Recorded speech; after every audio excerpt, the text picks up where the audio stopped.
नमस्कार, स्वागत है आपका लीगल डायरेक्टिव चैनल पर। दोस्तों, आज से हम शुरू करने जा रहे हैं इंडियन एविडेंस एक्ट की लेक्चर सीरीज़ की। इसमें हम शॉर्ट में इंडियन एविडेंस एक्ट की बात करेंगे और सब्जेक्ट्स जैसे सीपीसी, सीआरपीसी और कॉन्स्टिट्यूशनल के साथ को रिलेट करते हुए एमसीक्यूज़ भी कवर करेंगे। तो आइए देखते हैं कि इस वीडियो में आज हम कौन कौन से टॉपिक कवर करेंगे। सबसे पहले बात इंडियन एविडेंस एक्ट की प्रीएम्बल यानी प्रस्तावना की। इसके बाद हम बात करेंगे first part Indian evidence act की। इसके बाद सेक्शन 1 और section 2 of Indian evidence act की। तो आइए वीडियो को शुरू करते हैं। सबसे पहले इंडियन एविडेंस एक्ट की प्रीएम्बल यानी प्रस्तावना की। देखिए, प्रीएम्बल की बात करने से पहले हम जानते हैं कि प्रीएम्बल यानी प्रस्तावना आखिर होती क्या है। तो देखिए, कानून किसी उद्देश्य की पूर्ति के लिए बनाया जाता है। हर कानून को बनाने का एक ऑब्जेक्टिव होता है। तो वे जो ऑब्जेक्टिव, उद्देश्य, लक्ष्य या ध्येय जो होते हैं वही प्रस्तावना में दिए जाते हैं। तो अब हम बात करते हैं कि भारतीय साक्ष्य अधिनियम का उद्देश्य क्या है। देखिए, भारतीय साक्ष्य अधिनियम का उद्देश्य है कि उन घटनाओं का विश्वास न्यायालय को दिलाना जो घटनाएं न्यायालय के बाहर घटित हुई हैं, उनको साक्ष्य के रूप में प्रस्तुत करना न्यायालय के समक्ष, यही इसका उद्देश्य है। अब बात करते हैं प्रीएम्बल प्रस्तावना की कुछ विशेषताओं के बारे में। देखिए, प्रीएम्बल जो है वो किसी भी कानून की कुंजी होती है। कुंजी अर्थात समस्याओं का हल। अब इसी से रिलेशन में एक क्वेश्चन बिहार जुडिशरी में पूछा गया था कि भारतीय संविधान जो है इसकी कुंजी किसे कहा गया है।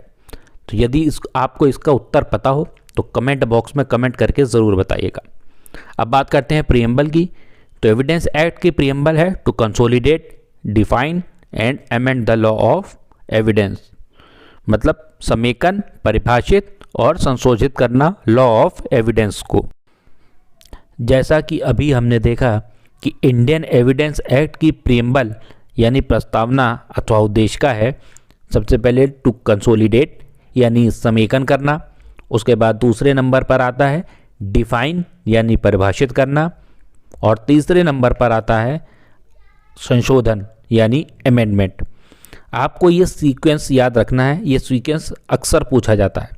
तो समेकन मतलब एकत्रीकरण। एकत्रीकरण बहुत सारी चीज़ों का हो सकता है, लेकिन यहाँ एकत्रीकरण से मतलब है कि किसी विशिष्ट विषय पर कानूनी प्रावधानों का एकत्रीकरण।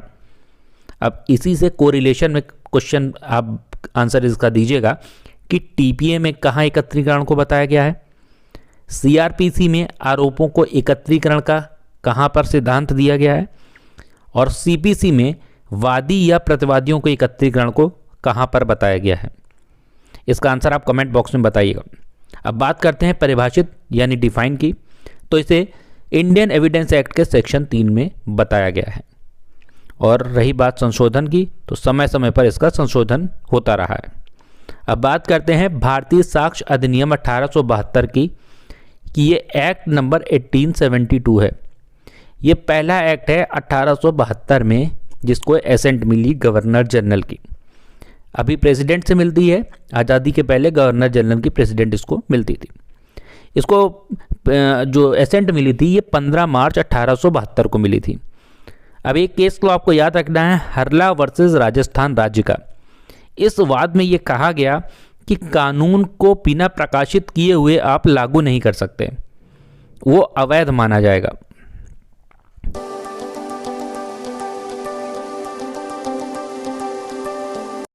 चलिए अब बात करते हैं इंडियन एविडेंस एक्ट के पार्ट्स के बारे में। जैसा आपको पता है कि इंडियन एविडेंस एक्ट के 3 पार्ट होते हैं, तो इसमें हम बात करेंगे पार्ट 1 की, जो है रिलेवेंसी ऑफ फैक्ट। मान लीजिए गर्दन तक के हिस्से को हम पार्ट 1 मानते हैं। अब इसमें 2 आँखें हैं, मतलब 2 चैप्टर हो गए। पहली आँख पहला चैप्टर हो गया और दूसरी आँख दूसरा चैप्टर। तो पहले चैप्टर की अगर हम बात करें तो इसको प्रिलिमिनरी यानी प्रारंभिकी कहा गया है, और इसमें 1 से लेकर 4 तक के सेक्शन बताए गए हैं। अब हम दूसरे चैप्टर की बात करते हैं, तो इस चैप्टर का नाम है रिलेवेंसी ऑफ फैक्ट, जिसमें सेक्शन 5 से लेकर 55 तक को बताया गया है। अब बात करते हैं section 1 of Indian evidence act की। देखिए सेक्शन 1, सेक्शन SEC, सेक 3 शब्दों से मिलकर बना है, S, E और C। अगर S को लेते हैं तो S का मतलब है शॉर्ट टाइटल, मतलब संक्षिप्त नाम। E को लेते हैं तो E का मतलब है एक्सटेंट यानी विस्तार। ये 2 चीज़ों पर हो सकता है, एक क्षेत्रीय आधार पर और दूसरा विषय वस्तु के आधार पर, और तीसरा C यानी कमेंसमेंट यानी प्रारंभ। अब बात करते हैं संक्षिप्त नाम की। तो इसका संक्षिप्त नाम है इंडियन एविडेंस एक्ट 1872। अब आपको यह बताना है कि संविधान का संक्षिप्त नाम कहां पर दिया गया है। आप कमेंट में बताइएगा इसको, और इसी के कोरिलेशन में आप ये बताइएगा कि इस शॉर्ट टाइटल, तो इसको इंडियन एविडेंस एक्ट 1872 कहा हमने, तो लॉन्ग टाइटल क्या कहा जाता है? इसका आंसर आप कमेंट बॉक्स में ज़रूर दीजिएगा। अब हम बात करते हैं एक्सटेंट यानी विस्तार की। देखिए विस्तार 2 चीज़ों पर हो सकता है, जिसकी हमने पहले भी बात करी थी, एक क्षेत्रीय आधार पर और दूसरा विषय वस्तु के आधार पर। 2 आधार पर इसका विस्तार है। अगर क्षेत्रीय आधार पर देखें तो अभी इसका विस्तार संपूर्ण भारत पर है। जब Jammu and Kashmir reorganisation act जो 31 अक्टूबर 2019 को लागू हुआ, इसके बाद से यह संपूर्ण भारत पर लागू हो गया। चलिए अब देखते हैं विषय वस्तु के आधार पर भारतीय साक्ष्य अधिनियम का विस्तार कहां पर है। तो देखिए भारतीय साक्ष्य अधिनियम कहां पर लागू नहीं होगा, सबसे पहले वो देखते हैं। सबसे पहले 4 सेना कानूनों पर लागू नहीं होगा, जो है the army act, the naval discipline act, Indian navy act और द एयरफोर्स एक्ट। इन 4 सेना कानूनों पर ये लागू नहीं होगा। शपथ पत्रों के समक्ष भी ये लागू नहीं होगा। और तीसरा, मध्यस्थों के समक्ष जो कार्रवाइयाँ होती हैं उन पर भी भारतीय साक्ष्य अधिनियम लागू नहीं होगा। तो अब बात करते हैं किन विषयों पर यह लागू होगा। तो सबसे पहले न्यायालय के समक्ष ये लागू होगा, उस न्यायालय के समक्ष जिसकी परिभाषा भारतीय साक्ष्य अधिनियम के सेक्शन 3 में बताई गई है। वैसे IPC में भी न्यायालय की परिभाषा बताई गई है, आप बताएंगे कि किस सेक्शन में बताई गई है। दूसरा, समक्ष न्यायिक कार्रवाइयों पर भारतीय साक्ष्य अधिनियम लागू होगा। और तीसरा, न्यायालय के समक्ष भारतीय साक्ष्य अधिनियम लागू होगा। इस प्रकार हमने देखा किन विषयों पर भारतीय साक्ष्य अधिनियम लागू होगा। देखिए हमने बात की थी कि शपथ पत्र भी जो हैं वो साक्ष्य के रूप में मान्य नहीं होते हैं।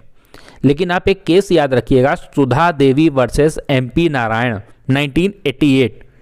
इसमें माननीय उच्चतम न्यायालय ने कहा कि यदि न्यायालय CPC के ऑर्डर 19 और रूल 1-2 के अकॉर्डिंग साक्ष्य लेते हैं तो शपथ पत्र को साक्ष्य के रूप में माना जा सकता है। इसके बाद मध्यस्थों के समक्ष कार्यवाही में भी भारतीय साक्ष्य अधिनियम कार्य नहीं करेगा, क्योंकि ये नेचुरल जस्टिस के आधार पर काम करते हैं। अब आपको बताना है, बिहार जी में क्वेश्चन आया था कि मध्यस्थ द्वारा दिए गए निर्णय को क्या कहते हैं। इसका आंसर आप कमेंट बॉक्स में कमेंट करके बताइएगा।